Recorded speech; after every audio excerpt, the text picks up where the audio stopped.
Imagine having a driveway that is so steep and so awkward that when visitors arrive, they're told, just put your accelerator on and get to the top. Don't stop or you'll go backwards. Well, I am looking forward to seeing the garden once I get there. Wish me luck.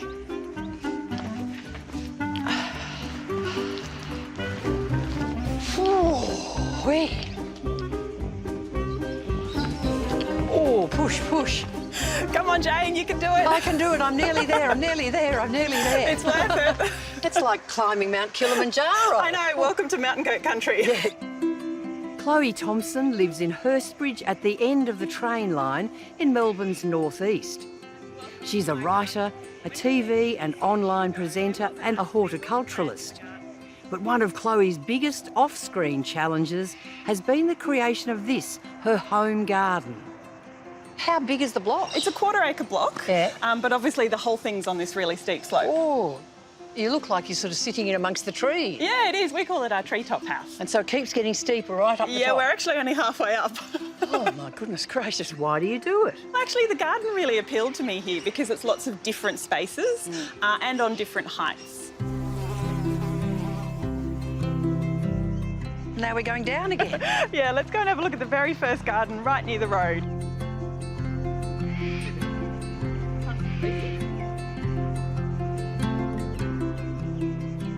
So this is the first section of garden as you come up the driveway, and we've created it as a space really for the family to hang out, the kids to play, so it's a really just easygoing space. It's close to the road out there, but it's very calm and peaceful, really. Yeah, you still feel snug even though it's near the road. And there's even a little bit of lawn down there. Yeah, this is actually the biggest lawn on our block. I know it's not that big. And I actually quite like the slope of the lawn. It's actually just right to lean back and read a book. A steep driveway really can be quite difficult, can't it? Yeah, absolutely. Yeah, it's really hard to get anything to stay and survive in this environment. So we actually had a first play here with the Corten steel. So these... Now, that's just this moulded steel? Yeah, so these panels come flat and they actually come black. And so you shape them to the slope and over time they rust to this beautiful colour. So backfill it and then plant it up with whatever you've got. Yeah, exactly. Yeah. And that's the other thing, you've got dry shade here, yes. so it's quite difficult for plants to grow, but your selection is good. Yeah, they're working quite well. The succulents along here are all growing just by, you know, the tried and true rip it off and shove it in the ground method. Yep. The Carex Feather Falls look great because they've got that variegated foliage, so there's a nice pop of brightness. And the Arthropodiums, of course, are fairly bomb-proof as well. Yeah.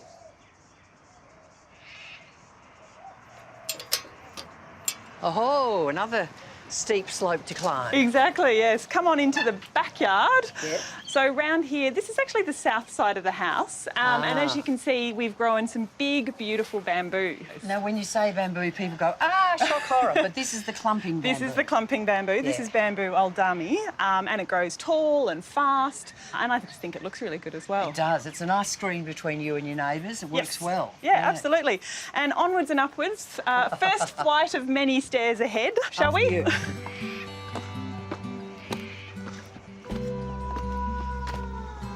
And come on round to this part. Now, it's a bit of a utility area back here. We've got the water heater and the ladders. Yeah. And, of course, because we're on such a steep slope, we've got this giant cliff face. And it's only about 2 metres from the house. Exactly. So, again, a narrow space. But there was this raised garden bed here, so I have turned this into my picking garden. So I fill it with dahlias and zinnias in the summer. Isn't that lovely? And they're looking really good on it. Good Yeah. old dahlias. And the oregano just as a ground cover. Yeah, it just sort of keeps going on.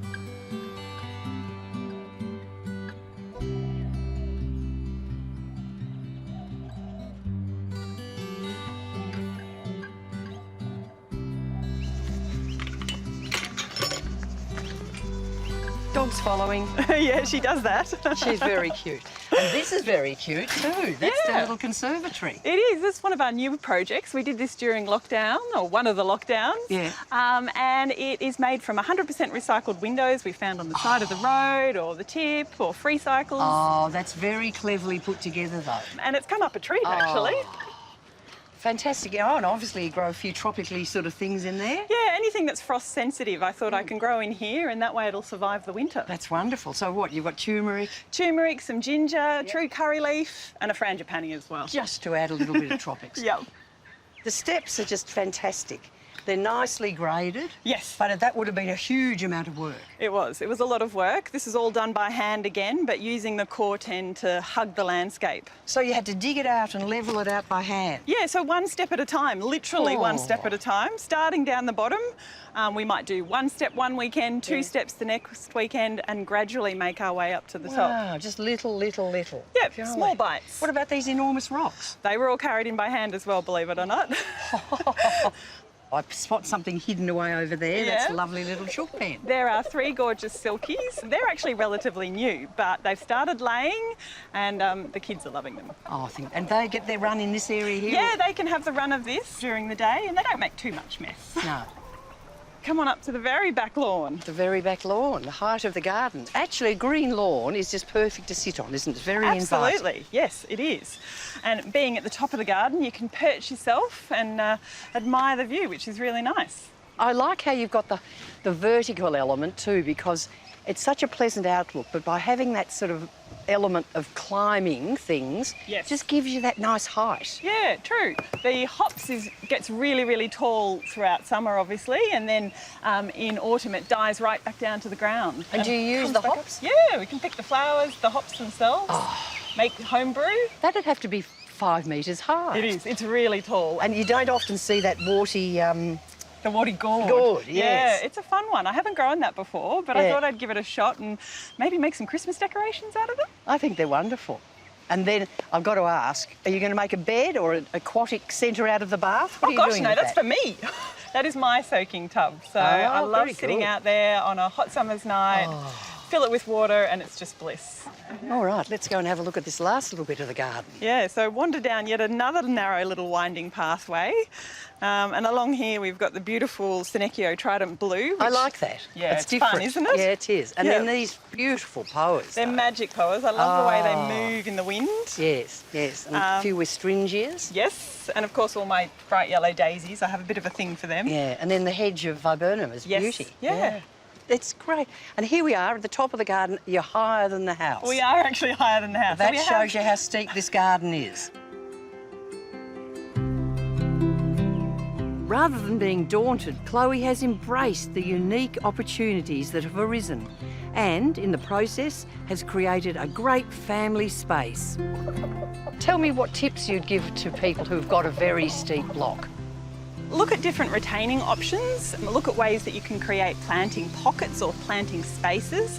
Things don't have to be straight. I think people think too much that retaining walls and retaining soil needs to be all structured and straight, but think outside the box a little bit.